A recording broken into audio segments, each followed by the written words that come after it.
guys हामी cutter लिएर हामी अब पाकेको कटर छ कटर खाने भन्छन् मेरो मैयाले मक्खै छिन् हामी चाहिँ यो गर्मी मौसममा कटर चाहिँ खानु पर्यो जाम मलाएर है किन्न गएको तर पैसा दिनु परेन फ्रीमा दिनुभयो पहाडी हुनुहुँदो रहेछ उहाँहरू पनि टक्क लाएर यत्रो कटर फ्रीमा दिनुभयो मैया सब यसरी हिँड्नु भएको फेरि तिमीलाई कतिको मनपर्छ कटर तर तिमी त आँप धेरै खान्छौ त कटर भन्दा नि बल्ल सिजन आइरहेछ हाम्रो घरमा पनि फलेको भोलि पर्सि पाक्छ अर्को महिनातिर त्यतिखेर चाहिँ धेरै खाउने यो चाहिँ अब सानो छ धेरै ठुलो होइन हामी चाहिँ अब गएर कटर फोरेर दुईजनाले कटर तुर्ने हो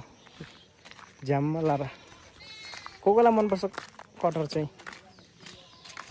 सायद कटर मन नपराउने मान्छे कमी नै हुन्छ सबैले मनपर्छ होला कटर चाहिँ सबैलाई मनपर्छ कटर पक्कै